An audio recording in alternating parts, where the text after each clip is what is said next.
ये है आज की आधुनिक अयोध्या। तो चलिए इसे गहराई से जानने की शुरुआत करते हैं। बस अड्डा।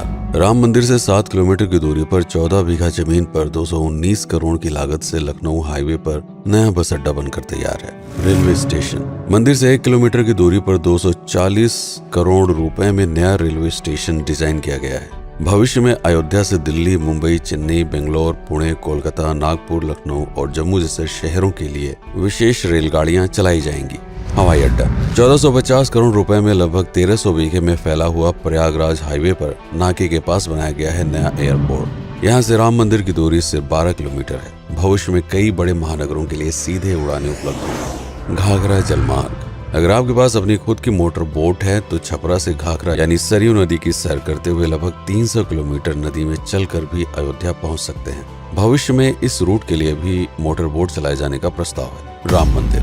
अयोध्या के राम मंदिर की कुल कीमत है 1800 करोड़। पूरी तरह बन जाने के बाद अयोध्या का मुख्य आकर्षण होगा।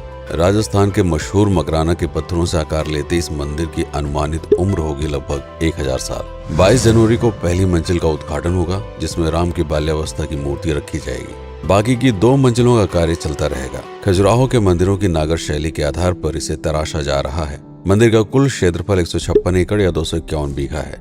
हनुमानगढ़ी। राम मंदिर से लगभग 800 मीटर की दूरी पर स्थित है हनुमानगढ़ी। मंदिर के आवासीय परिसर को मिलाकर यह लगभग 52 बीघे में फैला हुआ है। मंदिर की 76 सीढ़ियां चढ़कर हनुमान जी के दर्शन के बाद ही राम मंदिर में जाने का विधान है। यह मंदिर अयोध्या शहर के ठीक बीच में एक ऊंचे टीले पर बना है। शहर की तरफ आने वाले आक्रमणकारियों के आने की सूचना यहीं से प्राप्त करके अयोध्या के राजा तक भेजी जाती थी। इतिहासकारों के अनुसार जितनी बार भी अयोध्या पर आक्रमण हुआ उतनी बार इस मंदिर को भी विध्वंस झेलना पड़ा। हालांकि सन्यासियों ने हर बार इस मंदिर को फिर से खड़ा किया। आज यह मंदिर रामानंद संप्रदाय और निर्वाणी अखाड़े के अधीन है। राम की पेड़ी।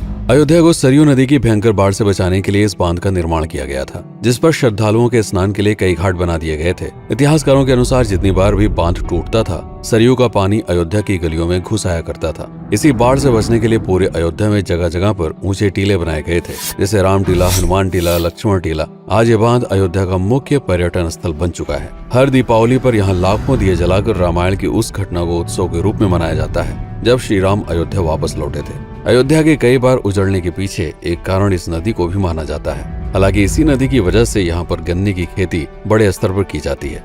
लता मंगेशकर चौराहा। नया घाट और बस स्टैंड के पास ही अयोध्या का मुख्य चौराहा 6.7 करोड़ रुपए में बनकर तैयार हुआ है। पद्मश्री से सम्मानित राम सुथार जी ने 2 माह के कठिन परिश्रम के बाद इस 40 फीट लंबी वीणा को आकार दिया। 14 टन की इस वीणा को लता जी के स्मृति चिन्ह के रूप में यहाँ पर लगाया गया है। इसीलिए इसका नाम नया घाट चौराहे से बदलकर लता मंगेशकर चौराहा कर दिया गया है। धर्मपथ। नया घाट से कुछ पहले सड़क के दोनों तरफ 30 फीट ऊंचे 40 सूर्य स्तंभ लगाए गए हैं, जिसे धर्मपथ का नाम दिया गया है, जो श्री राम के राजकुल सूर्यवंश का प्रतीक है।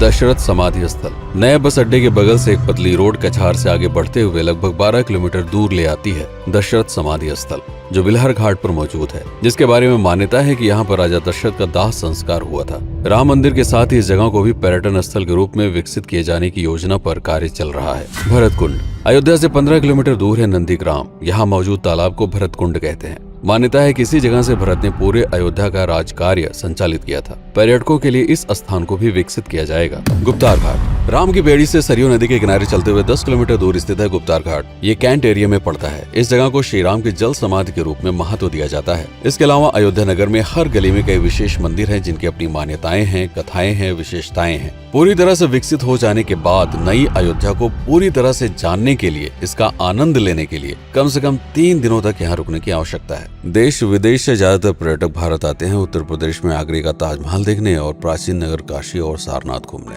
प्रश्न ये है कि अयोध्या घूमने और श्री राम का मंदिर देखने के लिए भला विदेशी क्यों आएंगे?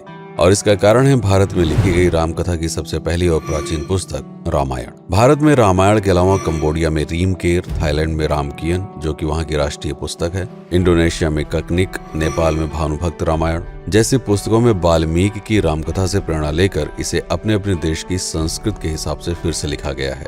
पात्रों के नाम कुछ नई घटनाओं के अलावा मूल राम कथा सभी में एक जैसी है। इसके अलावा भारत में ही राम कथा को लेकर संस्कृत में 7 संस्करण, हिंदी में 3 संस्करण, गुजराती में 47, उड़िया में 14, तेलुगु में 5, कन्नड़ में 4 और अन्य भाषाओं में लगभग 17 संस्करण मौजूद है। इसके अलावा लिखे गए नाटक, कविताएं आदि को भी अगर मिला दिया जाए तो इस दुनिया में 300 से अधिक तरह से राम कथाएं बार बार लिखी गई हैं। इन सभी राम कथाओं पर कई विशेषज्ञों ने समय समय पर अध्ययन किया और अपने विचार दिए। Father Camille Bulcke, Hermann Jacobi, Wendy Doniger, Edward अल खरर, Alf Hiltebeitel, Paula Richman, Aubrey Menon, Ramesh Menon, Radha Vishwanath, Shantanu Gupta, Meenakshi Jain, Lala Sitaram, Swami Gyanananda Saraswati जैसे कई लोगों ने समय समय पर राम कथा को लेकर गहन शोध किया और इसमें छिपे हुए मूल कथा के साथ ही इसके इतिहास को समझने का प्रयास भी किया।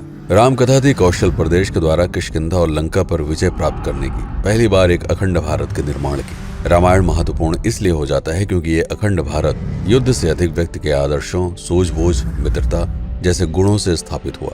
रामायण एक ऐसा डॉक्यूमेंट है जो ये समझाता है कि भारत पहली बार एक कैसे हुआ। इसलिए ये गाथा न तो कभी भुलाई जा सकती है और न ही कभी मिटाई जा सकती है। और आज की अयोध्या उसे अखंड भारत का एक प्रतीक है, अपनी संपन्नता के कारण जिसने समय समय पर बाहरी आक्रमणकारियों का भी सामना किया। अयोध्या की इसी संपन्नता ने यहाँ पर मुगलों को भी आकर्षित किया। महात्मा बुद्ध भी यहाँ पर रुके, सिखों के गुरु साहब भी आए और जैन धर्म के तीर्थंकर भी।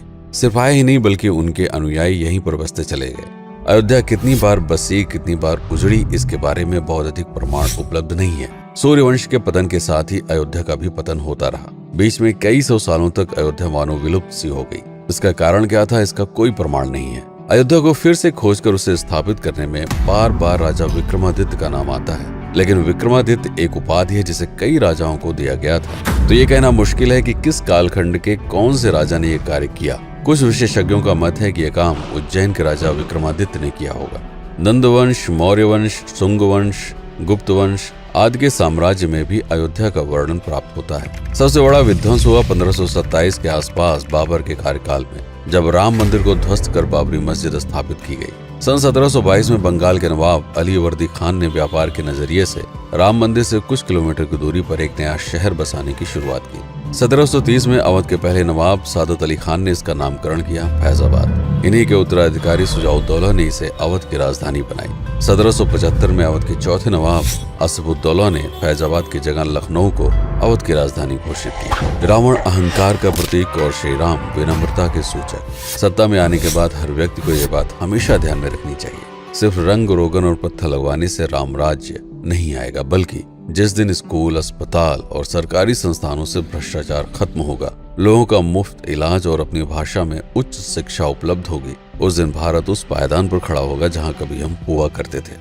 रामायण अहंकार पर विनम्रता की विजय है।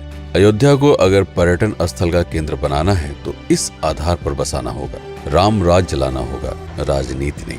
यदि इस वीडियो में कोई त्रुटि हुई हो तो उसके लिए क्षमा करें। वीडियो पर समय बिताने के लिए आपका बहुत बहुत धन्यवाद। मैं हूं पीके सिंह और आप देख रहे हैं प्रतापगढ़ हब।